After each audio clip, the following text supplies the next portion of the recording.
What's up everyone, Steven here, and basically for as long as I've been into computers, I've been using Logitech mice. I think I kind of grew up with some Logitech mice, and early on when I was in high school I got myself a Logitech M705, and then I've just been using Logitech mice ever since. I replaced the M705 with an MX Master, and now I'm using a G602, though I am eyeing the G604. It looks pretty nice aside from the price tag, which...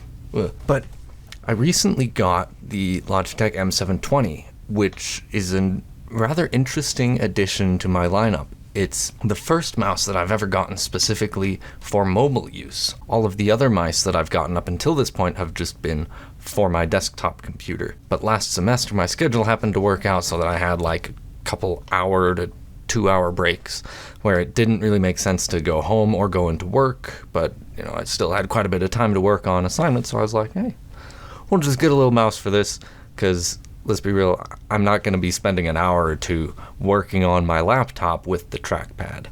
That's just not a good time. And it's also kind of unique because it's the first mouse that I've ever gotten that is the successor to a mouse that I already had. It's basically the successor to the M705 as far as I can tell. I mean, the numbering is similar, the naming is similar, the size and shape are similar, but the M720 is just a better mouse in like every way. So let's get into that. The first thing you're going to notice is the packaging ain't great. It just comes in this blister pack. It's clearly something that they cut corners on. It's not a premium mouse. It's kind of an entry-level mouse.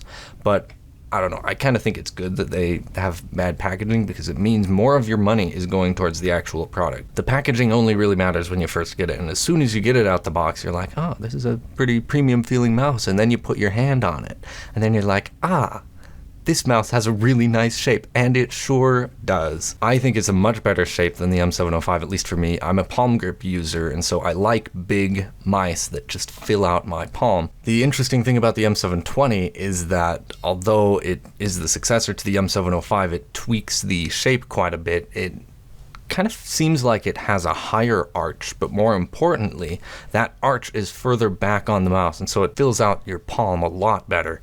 And it's great for palm grip users like me who need a relatively compact mouse to take on the go. The shape kind of feels like they just took the shape of the MX Master and scaled it down to the size of the M705, which is a recipe for success. It's a great shape that makes very good use of its, again, relatively small size. But the shape isn't the only thing that Logitech wisely brought over from the MX Master. The MX Master pioneered Logitech's multi-device connectivity, as far as I'm aware. It has 3 memory levels, and each one can pair to a unifying receiver or Bluetooth, which is really convenient. That was one of the things that I was really looking for. I wanted a Bluetooth mouse, but multi-device connectivity means that not only can I pair it with Bluetooth on my laptop, but I can also have the unifying receiver at my computer at work and just pop it out, switch the memory, and then use it at work, which is really convenient. They did make some tweaks to it. One thing you'll notice is that on the MX Master, the button and indicator LEDs for switching which pairing you're using are on the bottom of the mouse, so you have to lift it up and flip it over and push it over, and then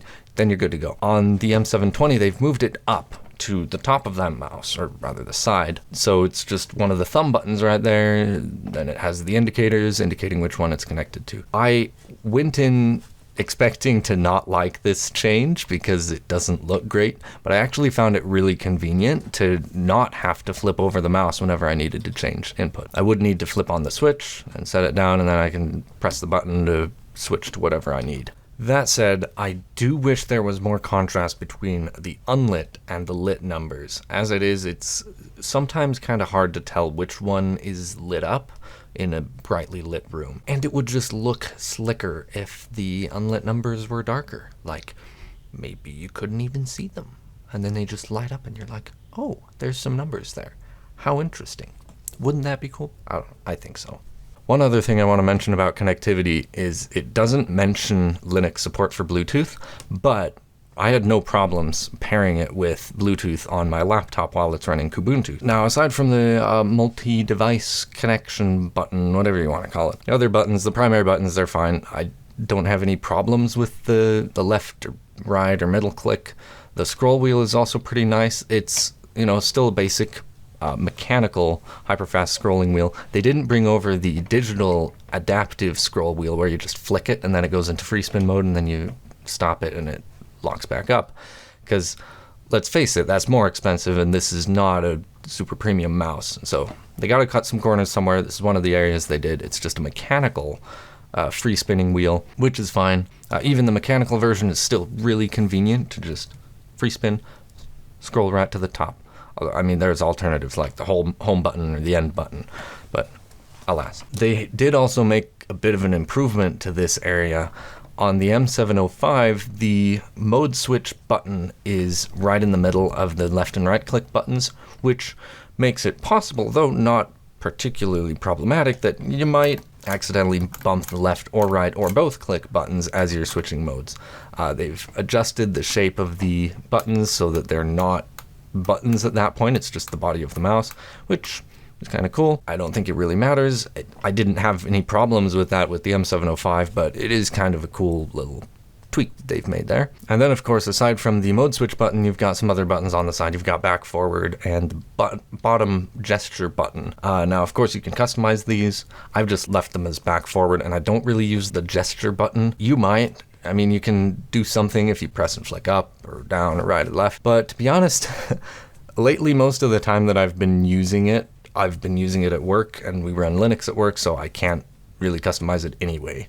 The bottom button just is Control-Alt-Tab in Linux, which doesn't really do very much. The only program that I've found where it really does something useful is in console. Well, in console, it just adds a tab character, but in the KDE system monitor, it just switches tabs, which I don't need. So I just don't use the bottom button. The software, I don't have much experience with the software. I don't really use it a ton. I don't really customize it heavily because when I'm on my laptop, I'm not doing heavy productivity.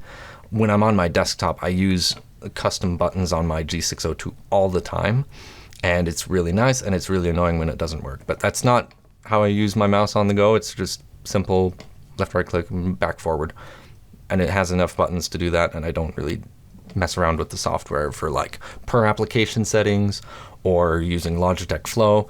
These are settings that I would expect would work just fine, but I don't find them useful, so I don't use them. The battery life is something that at first glance you might think is a step back. The M705 quotes 3 years of battery life, and the M720 quotes 2 years. But it is important to keep in mind that the M705 has 2 battery slots, and the 3-year figure is for both battery slots being populated. You can run it one at a time, but the 3 years is for the both. And so it's essentially a year and a half per battery. And so where the M720 only has a single battery slot, the 2 years is for one battery. So on the whole, that's a pretty modest improvement to battery life. Obviously, it's already crazy good battery life, so, I haven't needed to replace the battery yet, and, it seems like it should last pretty well. One thing, though, that's kind of interesting, the battery right out the box is really loose. I think it's a combination of the compartment and the battery that ships with it, but it's really eager to hop out of the battery compartment. It's far more that way than my other Logitech mice, though I did do some testing, and again, it seems to be partially due to the battery that they ship with it. But even with other batteries in it, it seems pretty easy to shake the battery out, though it doesn't really matter because the battery compartment door is pretty secure, so I have no concerns about that just falling off as it's in your backpack or something. And so the only time you have to be careful of that is if you're changing the battery or stowing the receiver in its little hidey hole in the battery compartment. Something to keep in mind. It's just kind of funny. I don't know if it's just a quirk of my unit or if it's something that the whole lineup has a problem with, but I mean, even if it is a whole lineup problem, it's pretty minor. So I haven't had any problems with tracking. It claims to use some advanced optical sensor. The M705 used laser tracking. I don't know. I think the M720 seems to do a bit better on more challenging surfaces than the M705. Of course, it doesn't use any fancy dark field sensor, so it's not going to work on fully transparent glass or mirrors, but all of the somewhat challenging surfaces that I've tried, it seems to track just fine. I haven't noticed any tracking issues there. I don't really game on it, of course, because that's what my G602 is for. And so I don't know how the acceleration is. And I mean, even if I did game on it, I'm not super sensitive to tracking stuff. So, I mean, I'm still running a G602, so keep that in mind. The pricing is pretty interesting. So when I got it, it was a little under $40. Currently, the M720 is retailing for $35. I think it's a pretty good price. But the funny thing is that I've found 2 other listings for it as Logitech Pro mouse, which is just hilarious. But like all of the top Q&A and the top reviews are like, this is just the M720. And so I don't know why it's in there twice, but there are some third-party sellers that are selling it under $30. But I'll have some links to some other listings in case they're still up and in case you want to give them a try. Although this one says it's refurbished. Hang on. Yeah, one of these is refurbished. So let's get rid of that. Okay, so there's one Pro mouse listing for a new M720. Pretty interesting stuff. But anyway, yeah, I've been really enjoying the M720. It's a great mobile mouse. It's really nice to have at work. It's really nice to have as I'm like working on something with a team in a class or something. It's just nice to have a relatively compact mouse that's still really comfortable. I guess that's about it. Thanks for watching, you guys. I'll figuratively see you in the next one.